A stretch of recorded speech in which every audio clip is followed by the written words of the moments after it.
तो नमस्कार दोस्तों, मैं प्रिंस और आप देख रहे हैं नई कृषि दर्पण यूट्यूब चैनल से। दोस्तों, आज मैं पहुंच चुका हूं एक ऐसे पशुपालक के पास जो कभी प्राइवेट जॉब करते थे और आज ये डेयरी फार्म को कर रहे हैं। तो इनके हम इस जर्नी के बारे में आज सीखेंगे, कैसे इन्होंने इस डेयरी फार्म की शुरुआत की और क्या चैलेंजेज आया। तो ये डेयरी फार्म जो आप देख रहे हैं, ये कहीं ना कहीं इनका मेहनत है और इस मेहनत की कहानी के जो कहानी है उसके पीछे का राज हम जानने का आज प्रयास करेंगे।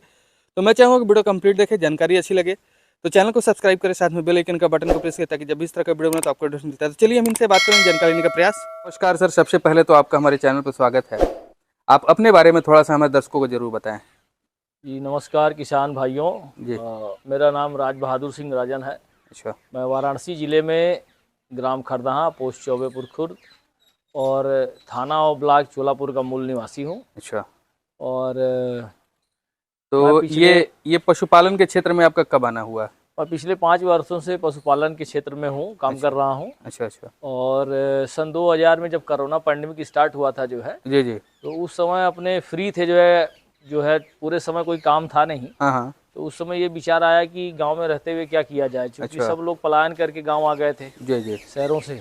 हाँ हाँ। तो उसी पीरियड में हमने ये गौशाला स्टार्ट करी थी। अच्छा अच्छा।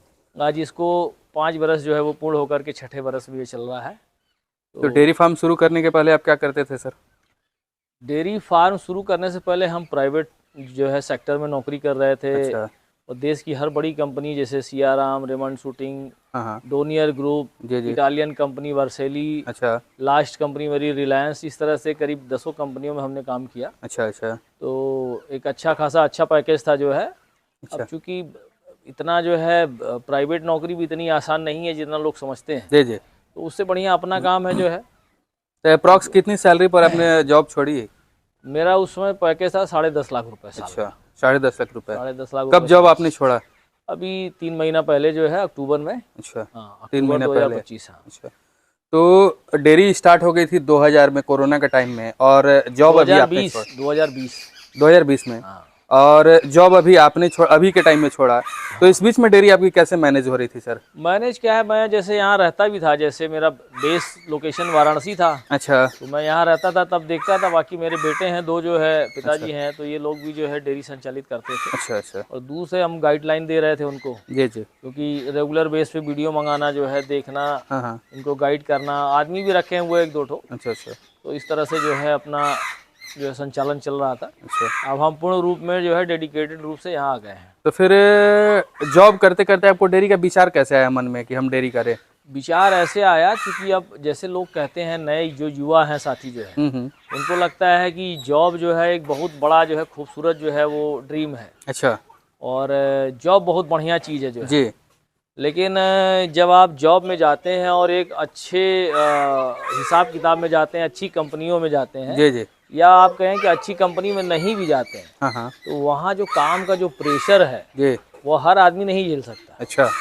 तो जब आप इतनी मेहनत कर रहे हैं दिन में जो है 18 घंटे 20 घंटे जब आप काम करते हैं दूसरों के लिए, हाँ जी। उसके बाद आपको 10 बातें सुनने को मिलती हैं। जी जी। तो ये मन में ख्याल आता है यार कुछ अपना किया जाए। हाँ हाँ हाँ। क्योंकि 25 साल हमने नौकरी करी, बहुत लंबा पीरियड हमने जो है टेक्सटाइल इंडस्ट्री में दिया। जी जी। और देश का पूरा हमने भ्रमण किया। अच्छा अच्छा। तो देश का भ्रमण करते करते जो है हमें ये समझ में आया कि अपना काम किया जाए। अच्छा और उसमें जब हम सिलेक्शन करने लगे तो हमको ये डेयरी का काम बहुत अच्छा समझ में आया, अच्छा। अच्छा। क्योंकि इसमें क्या आपका हेल्थ भी अच्छा है, जी जी।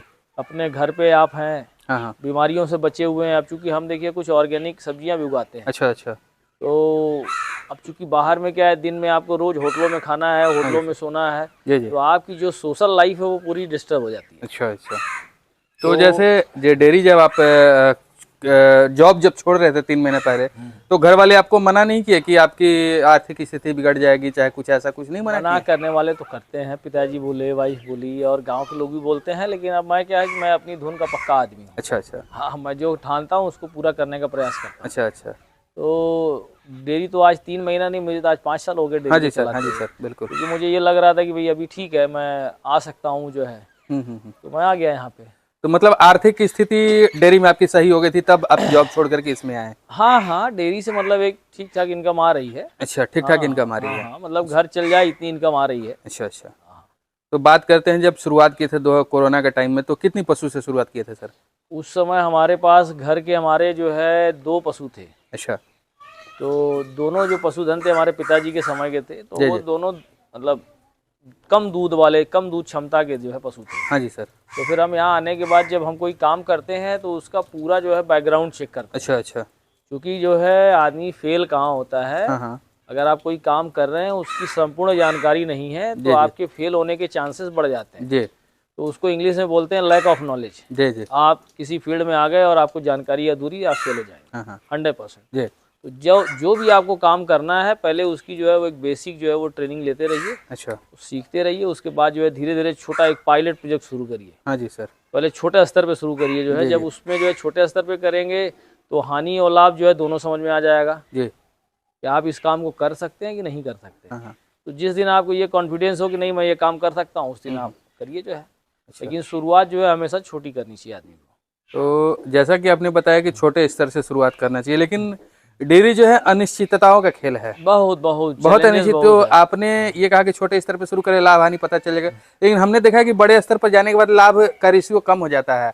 छोटे स्तर पर तो लाभ आपको अच्छा होता है, लेकिन बड़े स्तर पर जाने के बाद नहीं लाभ का नहीं, रेशियो ऐसा आपको कम हो नहीं है। जाता देखिए होता क्यों है, है। मैंने जी, आपको फिर कहा जी, कि कहीं भी जो जो बिजनेस जिसको बोलते हैं आरओआई होता है, आरओआई का मतलब होता है रिटर्न ऑफ इन्वेस्टमेंट। जी, जी, बिल्कुल। आपने कितना पैसा लगाया किसी काम में और हाँ, हाँ। आपको सारा खर्चा काटने के बाद क्या बच रहा है, जी। वही आपका प्रॉफिट होता है। अच्छा। ठीक है। जी। तो जब आप जो है किसी भी चीज को पूर्ण रूप से डेडिकेशन के साथ करेंगे तो नुकसान होने के चांसेस बहुत कम होते हैं। अच्छा। नुकसान वही होता है जब आप अपने काम को हाँ, हाँ। सही तरीके से और पूरी जो है जिम्मेदारी से नहीं करते हैं। जी, जी। जब आप अपने काम को जिम्मेदारी से नहीं करेंगे तो वहाँ नुकसान होने के चांसेस बहुत ज़्यादा हो जाते हैं। अच्छा। मैंने मेरी लाइफ में देखा, 25 साल मैंने नौकरी की जो है, मैंने बहुत लोगों को जो है नीचे से ऊपर जाते हुए देखा, बहुत को ऊपर से नीचे आते हुए देखा। अच्छा। तो जो जैसे स्ट्रगल करके नीचे वाले जो है वो एक स्टेबल जो है किए, जो है कि भाई ये हमारी प्रतिष्ठान है, हाँ, हाँ। अब वो बढ़िया रन कर रहा है। और बच्चे आए जो है, क्योंकि ज़िंदगी आराम की थी जो है, बच्चे ध्यान नहीं दिए जो है, गार्जियन भी ध्यान नहीं दिया, वही फंड आ ही रहा है। अब चूंकि भाई जो जनरेशन है अगर वो सही तरीके से अपना जो है नेतृत्व का जो है निर्वहन नहीं करे तो वो फेल हो जाएगा काम। जी, जी, बिल्कुल, तो बिल्कुल। धीरे धीरे लोग डाउनफॉल की तरफ आ गए। हम्म। कोई भी काम है, ये उदाहरण है एक छोटा सा, जी। कोई भी काम हो, अगर आप उस काम पे जो है पूर्ण रूप से जो है लर्निंग एटीट्यूड के साथ काम करेंगे तो आप जो है एक बढ़िया अच्छा खासा हिसाब किताब बना लेंगे। अच्छा। और बहुत बढ़िया आपने एम्पायर सेट कर रखा है, लेकिन आप काम नहीं कर रहे हैं सही तरीके से तो आप नीचे आ जाएंगे। अच्छा। तो शुरुआत के दिनों में पशु खरीदारी कहाँ से हुई थी आपकी सर? सबसे पहले जो है एक पंडित जी थे जो है चंदौली के, अच्छा। तो प्रदीप मिश्रा, हाँ जी। तो उनसे हम 2 पशु ले आए थे। जी, जी। तो दोनों पशु हमें उन्होंने जो हमसे कहा था उससे वो 19 ही निकले, 20 नहीं निकले। अच्छा, अच्छा। तो शुरुआती दिनों में थोड़ा मेरा हौसला जो है कम हुआ, क्योंकि हमने फ़ोन पे ही खरीद लिया था। जी। एक हम जाके ले आए थे, देखने में पशु अच्छा था लेकिन दूध वगैरह में और वो बढ़िया नहीं निकला, उसमें कुछ बीमारियां भी थी, अच्छा, अच्छा। तो डेड भी कर गया पशु जो है। जी, जी। लेकिन ये है कि भाई ठीक है, वो भी व्यापारी आदमी है, कोई भगवान तो है नहीं। जी, जी। लेकिन मैं ये कह रहा हूँ कि जो भी पशु लीजिए सोच समझ के लीजिए, उसकी इस हिस्ट्री चेक करिए कि भाई कहाँ से आई है, क्या है हिसाब हाँ, किताब, हाँ। उसके बाद ही पशु लें। तो नए लोगों को पशु कहाँ से खरीदनी चाहिए सर? नए लोगों को पशु खरीदने से पहले जो है उसकी जो है, जो लोग आपके क्षेत्र में काम कर रहे हैं जी, जी। उनके पास जाएं, कुछ दिन समय बिताएं, कुछ सीखें, उठना बैठना करें। जी, जी। धीरे धीरे आपको नॉलेज होगा तो वो उनके माध्यम से आप पशु ले सकते हैं। अच्छा, अच्छा। तो अब बात कर लेते हैं कि आप जॉब में थे, डेयरी संचालन का काम स्टार्ट हो गया, तो चैलेंजेस क्या आया था शुरुआत के दिनों में? चैलेंज, सबसे बड़ा चैलेंज तो लेबर है। अच्छा। दूसरा चैलेंज है बीमारियां। जी। और तीसरा चैलेंज ये था जो है कि दूध जो है किसको दें, सप्लाई जी। कहाँ करें। हाँ, हाँ। तो ये 3 जो है वो जो मेजर चैलेंजेस हैं। जी। उसके बाद चौथा चैलेंज है जो है वो फीड का, अच्छा। अच्छा फीड कहाँ से मिले, सस्ता मिले। जी, जी। तो ये 4 तरह के चैलेंजेस हैं। अच्छा। एक तो फीड और चारा, जी, जी। दूसरा लेबर, जी। तीसरा दूध की सप्लाई, अच्छा, अच्छा। और चौथा जो है बीमारियां जो है। जी, जी। तो ये 4 चीज़ें, अगर इन पे आपने चारों पे काम किया तो परेशानियां कम हो जाएंगी। तो आपने बीमारी पर फिर कैसे काम किया? ये महत्वपूर्ण मुद्दा है सर। बीमारी जो है, देखिए क्या होता है, मैंने आपको बताया, सबसे पहली बात है कि जैसे आप नियमित रूप से अपने पशुओं की जांच करते रहें जी, जी। कि ये जितने भी हमारे पास पशु हैं ये खा रहे हैं कि नहीं खा रहे जी, हैं, जी। ये उदास तो नहीं है, हाँ, कहीं हाँ। कोई समस्या तो नहीं दिख रही है, कहीं जी, जी। चोट नहीं लगी हाँ, है, हाँ। या कहीं कोई और तकलीफ नहीं है। अगर आप देखते रहेंगे तो आपको नॉलेज हो जाएगा भाई ये हमारा पशु जो है बिहेव जो है पहले से अच्छा नहीं कर रहा है, बिल्कुल बिल्कुल। तो उससे ही आपको नॉलेज आएगा कि नहीं हमें क्या करना है। अच्छा अच्छा। पशुओं के बिहेवियर से, उसकी हैबिट से ये आइडिया लग जाता है कि पशु हमारा जी जी अभी स्वस्थ है, अभी स्वस्थ नहीं है। जी जी। तो अगर आपको ये लग रहा है कि नहीं हमारा पशु अस्वस्थ है, हाँ हाँ। इमीडिएट जो है वो डॉक्टर को बुलाइए, हाँ जी सर। उसको ट्रीटमेंट करवाइए आप। अच्छा और थोड़ी बहुत जो है आप काम करते करते आपको अनुभव हो जाता है। जैसे हम लोगों को अभी बहुत सारा अनुभव हो गया है। अच्छा अच्छा। अभी हमारे यहाँ डॉक्टर बहुत कम जो है वो विजिट होती है हमारे यहाँ। जी जी। दूसरा चैलेंज था आपका वो दूध की मार्केटिंग को लेकर के, तो दूध की मार्केटिंग कैसे आपने फिर दूध की सीखा? मार्केटिंग का मतलब ये है कि जैसे आपने प्रोडक्शन तो कर लिया, जी जी लेकिन बिल्कुल। अब चूंकि बाल्टे वाले हैं, हाँ जी सर। तो कुछ तो बहुत अच्छे लोग हैं जो मतलब आपको रेट देना चाहते हैं जी और सारी चीज़ें, लेकिन कुछ लोग ये है कि भाई मतलब एक तो रेट नहीं देते हैं, जी जी। टाइम पे पेमेंट नहीं है। हाँ जी सर। तो इस तरह की चुनौतियाँ थी जो है। हम्म। तो फिर जब अमूल आया जो है हमारे पास, तो अमूल आने के बाद हमारा सप्लाई का जो है जो सप्लाई कैसे? कंसर्न था, जी जी। सप्लाई का जो हमारी चिंता थी वो दूर हो गई। अच्छा अच्छा, अमूल आने के बाद रेट भी बहुत अच्छा मिलता है हम लोगों को। अच्छा। अच्छा, अमूल में एक सुविधा ये है, डॉक्टर की सुविधा बहुत अच्छी है। अच्छा जी। तो एक फ़ोन कॉल पे जो है वो डॉक्टर आकर के ट्रीटमेंट आपका कर जाता है। अच्छा अच्छा। तो इस तरह की बहुत सारी सुविधाएं हैं जिस वजह से हम लोग सर्वाइव कर पा रहे हैं। अच्छा अच्छा। उसके बाद जो चैलेंजेस है फीड का आपने बताया, तो फीड मतलब क्या पहले आपको फीड नहीं मिलता था? नहीं नहीं, फीड मिलता था, जी। लेकिन जैसे आप देखिए कई तरह के दुकानदार होते हैं। अच्छा। कुछ तो ईमानदार हैं जो अपना एक जो रीजनेबल मार्जिन है वो रखते हैं, जी आपको वेट और क्वांटिटी सही देंगे। जी कुछ लोग ऐसे हैं जो आपसे पैसा ज़्यादा लेंगे, क्वांटिटी कम देंगे। जी जी। तो इस तरह के भी लोग हैं, हाँ हाँ। रेट भी ज़्यादा देंगे। जी तो सही आदमी का चुनाव करना, सही फीड का चुनाव करना एक जी चैलेंज होता है शुरुआती दिनों में। जी। लेकिन आप काम करते करते अगर आपका लर्निंग कि आपको कैसे करना है। अच्छा। उसके बाद फिर आपने जो चैलेंजेस बताया लेबर का, तो लेबर का चैलेंजेस अभी भी है या क्या उसका? नहीं, लेबर की चैलेंज नहीं है। लेबर तो मिस मैनेजमेंट की वजह से जो है लेबर की चैलेंजेस ज़्यादा बढ़ जाते हैं। जी जी अब चूंकि आप देखिए हमारे यहाँ जो है सब तरफ मैट लगा हुआ है। जी। तो मैं हूँ, मेरे 2 बेटे हैं, एक अच्छा आदमी भी हमने रखा है दूध निकालने के लिए। तो जी। अभी तो हम काम कर लेते हैं खुद से जो है। हाँ जी हाँ जी। लेकिन ये है कि मान लीजिए भविष्य में अगर काम बड़ा होता है तो जरूरत पड़ेगी लेबर की। तो अभी आपके पास टोटल कितनी पशुओं की संख्या है सर? अभी हमारे पास 21 है। दूध वाली उसमें कितनी है? दूध वाली 9 है। 9 है। उसमें से गाय कितनी है? गाय जो है 7 गाय हैं जो दूध दे रही हैं, अच्छा। बाकी जो है 2 भैंसें हैं। कितना दूध का प्रोडक्शन कर ले रहे हैं पूरे? पूरे दिन में जो है हमारा 110 लीटर प्रोडक्शन है दूध का। अच्छा और जिसमें जो है आप ये समझिए कि ये ड्राई पीरियड वाले एनिमल भी हैं अच्छा मैक्सिमम। अच्छा। तो ताजी में जो है वो 3 ही जानवर हैं। हम्म। तो 3 जानवर मोटा मोटी जो है आधा दूध देते हैं 50 लीटर, और 50 लीटर में किस बाकी रेट सब। से दूध आपका जाता है सर? मेरा दूध जा रहा है 40 रुपये, 42 रुपये, 45 रुपये। अच्छा अच्छा फैट के ऊपर है। अच्छा। 50 रुपये भी आता है। जी और जी। मेरे इस भैंस का रेट तो जो है 90 रुपये लीटर भी आता 90 रुपये लीटर तक जाता है। है? हाँ, अच्छा अभी भी आज के डेट में 90 रुपये लीटर है। अच्छा। लेकिन जो गायों का रेट है जो है वो 40, 42, 45 फैट के ऊपर है सारा। तो 40-42 रुपये लीटर बेच करके गांव में आप सस्टेन कर सकते हैं? हाँ हाँ, मतलब बहुत बढ़िया भी नहीं है, बहुत ख़राब भी नहीं। मतलब एक ये है कि अगर आप मेहनत करेंगे तो 40-50 हज़ार रुपये आप कमा सकते हैं आराम से। अच्छा। कहीं कोई तकलीफ नहीं है। तो आप इनको खाने के लिए क्या क्या देते हैं सर? खाने में तो भैया देखिए आदमी से ज़्यादा इसकी सेवा है, अच्छा। आप ये मान के चलें। जी जी अगर आप लिस्ट कहें तो मैं आपको लिस्ट गिना देता हूँ। बिल्कुल बताइए। देखिए, मक्का, जी अरहर की दाल, जी मसूर जी। की दाल, हाँ जी उसके बाद गेहूं का चोकर, जी। नमक, हाँ जी मीठा सोडा, जी तीसी की खरी, जी सरसों की खल, जी। और नमक, मीठा सोडा बता दिया हमने। हाँ जी हाँ जी। और इसके बाद जो है मिनरल मिक्सचर। मिनरल मिक्सचर है। जी जी। फिर जो है वाइटामैच है, हाँ हाँ। जो दूध वगैरह मेंटेन करने के लिए दिया जाता है खल बॉडी। वगैरह देते हैं? हाँ, हाँ। उसके अलावा लीवर टॉनिक अच्छा। है। सभी चीज़ों मिला करके? तो सब मिला के बहुत मतलब काफ़ी चीज़ें हैं जो अब देना पड़ता है। अच्छा अच्छा मक्का भी देते हैं कभी कभी बीच अच्छा में। अच्छा। तो ये जो चीज़ें आप बता रहे हैं मिला करके, जैसे मक्का हो गया और बाकी सब, तो पका करके देते हैं नहीं, हम तो ऐसे ही देते हैं। भिगा करके देते हैं? हाँ। अच्छा अच्छा।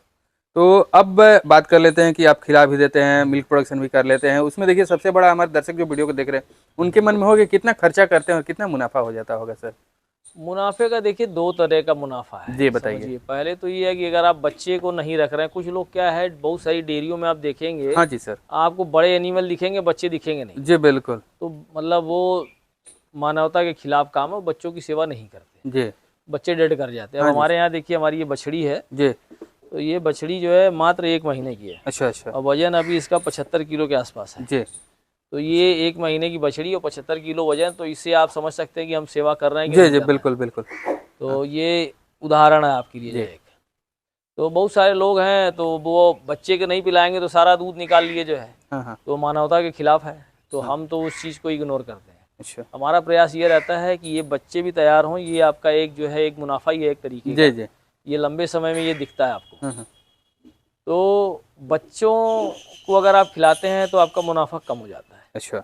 हाँ। जी। तो बाकी दूध से जो है आप एक ठीक ठाक रोज इनकम 4,000 का अप्रॉक्स आप दूध बेच लेते होंगे रोज का रोज?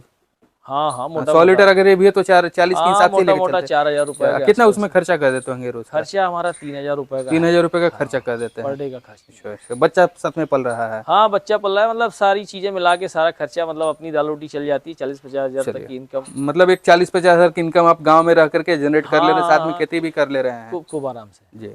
तो अब बात करते हैं कि बहुत सारे युवा साथी वीडियो को देख रहे हैं, उनमें एक मन में सवाल मेरे मन में भी होता है कि 90% डेयरी तो खुलती है लेकिन बंद हो जाती है, तो इसके पीछे क्या कारण मानते हैं आप? डेयरी बंद होने का 2 ही 3 रीज़न है। जी। एक तो जो है आप अपना काम ईमानदारी के साथ नहीं करते हैं, जी। जो आपकी जिम्मेदारी है हाँ जी सर। उसको पूर्ण रूप से निर्वहन नहीं करते हैं। जी। दूसरा है लैक ऑफ नॉलेज। अच्छा। आपने काम स्टार्ट कर दिया लेकिन आपको जानकारी नहीं है। जी। अब जैसे कल हमारे गांव के ही एक यादव जी हैं, हाँ हाँ। बहुत अच्छे आदमी हैं, बाल्टा चलाते हैं, पुश्तैनी काम है दूध का उनका। जी। वो अच्छे पशु भी रखते हैं। हाँ जी सर। लेकिन अब वो हमसे मिले तो बताए भैया हमारी एक जो है भैंस है उसका एक थन खराब हो गया। अच्छा। तो फिर बोले पिछले साल एक थन हुआ, अभी 2 महीना पहले एक थन और खराब हो गया। अच्छा। हमने कहा क्या कारण है? जी। बोले भैया वो दूध जब बच्चा देने वाली थी हाँ हाँ। तो उसके थन से जो है गंदा दूध निकल रहा था। अच्छा। हम लोगों ने ध्यान दिया नहीं उसको हाँ हाँ। और थन हो गया खराब। जी। तो इस तरह की चीज़ आप सोचिए, मतलब जिनका पुश्तैनी काम है बाप दादा परदादा से जो है, हाँ हाँ। जो मूल रूप से इस काम में जुड़े हुए हैं, हाँ हाँ। अब वो भी लोग जो है पूर्ण जानकारी नहीं रखते हैं। तो अब इस वजह से वो बहुत अच्छी भैंस है, 14 लीटर दूध की भैंस थी, अब 2 थन खराब हो गया तो नुकसान ही न है। तो किसान जो है, जो ये उदाहरण इसलिए है कि आप पुश्तैनी काम जरूर कर रहे हैं लेकिन अगर आप ध्यान नहीं देंगे जो है चीज़ों पे तो आपको नुकसान होने के चांसेस बढ़ जाएंगे। जी जी। तो आपको रोग की जो है जानकारी भी होनी चाहिए कि ये समस्या आ रही है तो इसमें क्या करना है। जी जी। अब जैसे मेरी इस गाय को जो है, ये सामने जो मेरी गाय है, जी जी। 3 थन। ये जो हमारी गाय है, जी। इस गाय का आज से 5 साल पहले जब ये फर्स्ट टाइम में थी, जो है फर्स्ट टाइमर थी, जी जी। तो इसका वजन था 8.5 कुंटल गाय का। अभी ये गाय हमारी 6.5 कुंटल की है। अच्छा। तो वीडियो में तो आपको हो सकता है कि छोटी दिख रही हो, लेकिन जी। ये गाय है बहुत हैवी जो है। अच्छा अच्छा। हाँ, कितना दूध है इनका? इस गाय में जो है 3 थन से हम 30 लीटर दूध निकालते हैं। अच्छा, और पहले ब्यात में इसका कितना दूध था सर? पहले ब्यात में जो है करीब 26 लीटर के आसपास दी थी जो है। अच्छा अच्छा। अभी 30 लीटर दूध है गाय में हमारे, और 3 थन है, इसका एक थन कट गया है। अच्छा। तो 3 थन से जो है ये 30 लीटर बेचारी दूध हमारी गाय देती है, जिसमें हम जो है 6-7 लीटर बच्चे को पिलाते हैं, बाकी हम दूध इसका निकालते और इनके बारे में बता देंगे सर? हैं। ये वाली गाय जो है, जी। इस गाय में जो है भैया 27 लीटर दूध है ताजी में। अच्छा। हाँ, 27 ये जो है लीटर। साहिवाल क्रॉस गाय है हमारी, और इसकी माँ जो है ये नीचे बैठी हुई है। अच्छा। तो उसी की ये बेटी है जो है। अच्छा, 27 लीटर दूध। हाँ, इसमें 27 लीटर दूध है। अच्छा अच्छा। 13.5 लीटर सुबह, 13.5 लीटर शाम। अच्छा, ये जो है हमारे यहाँ क्या है, ये दूध जो निकालने का टाइम है वो एकदम बिल्कुल परफेक्ट है। जी सुबह जो है 6 से 7 के बीच में दूध निकाला जाता है। जी जी। 6 बजे स्टार्ट होता है, 7 बजे तक खत्म। अच्छा। और शाम को भी 6 बजे निकालते हैं दूध, 7 बजे काम खत्म। जी जी। तो ये रेशियो है, तो इसलिए जो है दूध हमारे यहाँ दोनों टाइम ऑलमोस्ट सेम रहता है, क्योंकि ड्यूरेशन सेम है। तो ये शेड का लंबाई चौड़ाई कितना है सर? शेड भैया ये लंबा है, मान लीजिए अभी तो यहीं तक बना है आधा, जी।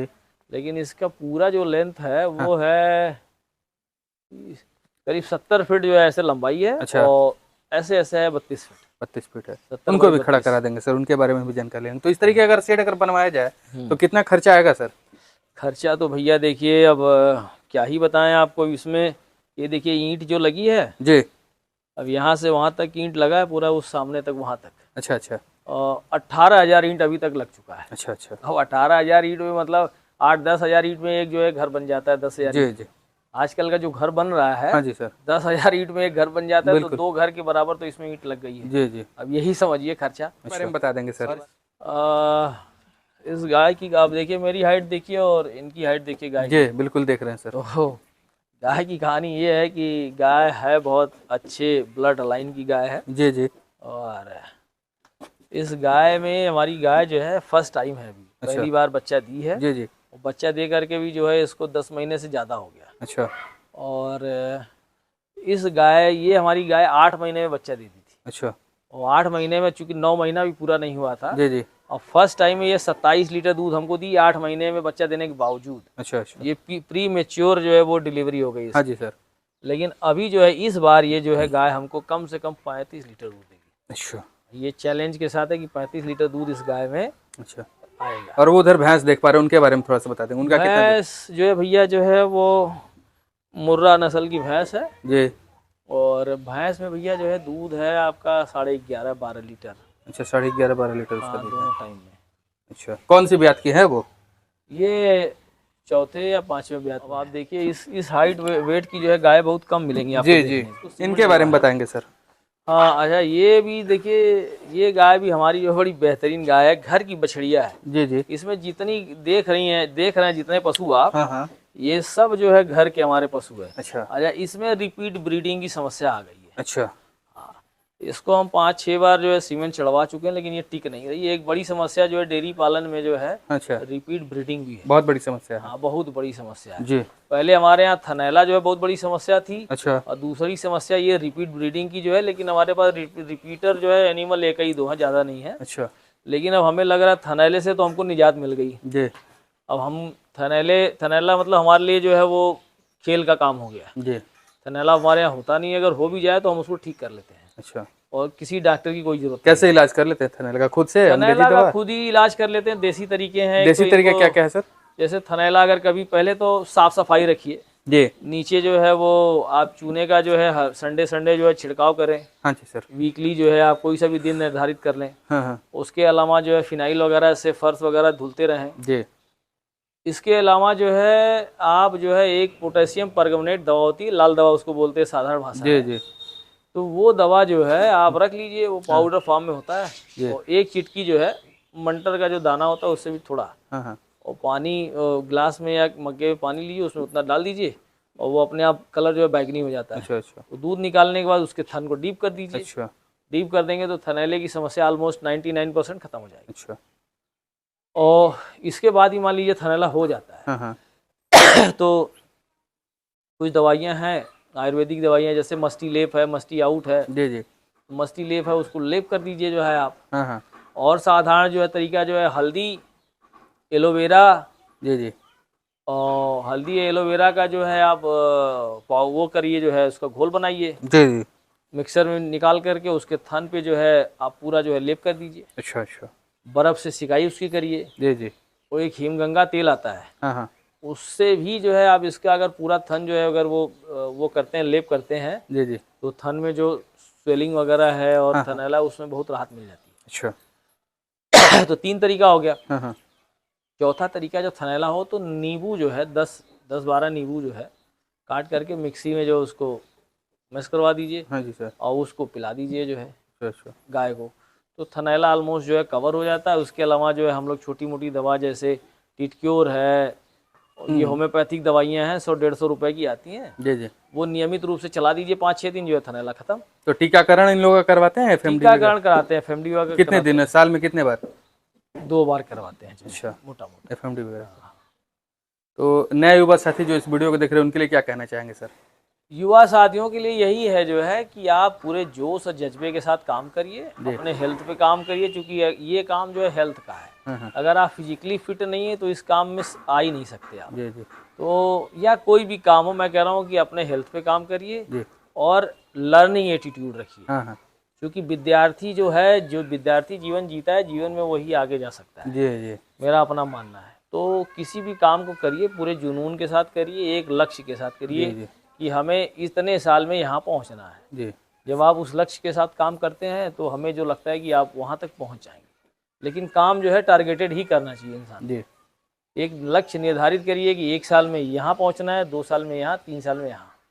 तो आप अपनी जर्नी में जो है कहीं ना कहीं तो पहुँच ही जाएंगे। तो एक अकेला युवा कितने गायों को संभाल सकता है? अगर कोई नया शुरू करना चाहे तो कितने गाय शुरुआत करे पहले वो? शुरुआत जो है हमेशा 2 या 5 से करनी चाहिए, जी।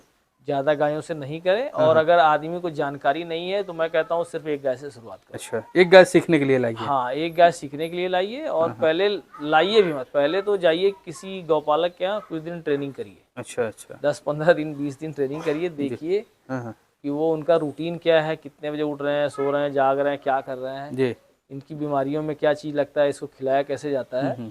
जब आपको लगे कि नहीं मैं ये काम कर सकता हूँ, फिर आप इस फील्ड में आए।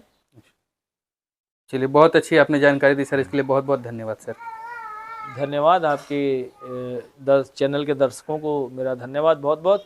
और युवा साथियों से मेरी यही गुजारिश है कि इस फील्ड में आए और भारत की तरक्की में अपना योगदान दें, चूँकि आगे जो है भविष्य जो है, क्योंकि आज हम लोग जो है खेतों में पेस्टिसाइड्स वगैरह इतना ज़्यादा यूज़ कर रहे हैं, डाई, यूरिया, पोटास और भी दुनिया भर की जो दवाइयाँ यूज़ कर रहे हैं, जी जी। तो उससे जो है आदमी की जो लाइफ है वो डे बाई डे स्पॉइल हो रही है, ख़त्म हो रही है। जी। दुनिया भर की बीमारियां, हार्ट है, लंग फेलियर है, किडनी डैमेज हो जा रही है, और लीवर डैमेज हो रहे हैं क्योंकि पैकेट फूड खा रहे हैं। तो गौ पालन तो बहुत बढ़िया है। आप प्रकृति के साथ रहते हुए जो है, अगर आप 40-50 हज़ार की नौकरी बाहर कर रहे हैं तो उससे बढ़िया है कि अपने घर पे जो है ये काम आप करें। गौ पालन है या और भी दुनिया भर के काम है, लेकिन अपने गांव में रह कर के, अपने लोगों के बीच रह के, अपने फैमिली के साथ रह के और इस काम को करें आप, और इसमें बड़ा आनंद है। चलिए, बहुत अच्छी जानकारी सर, धन्यवाद सर। धन्यवाद।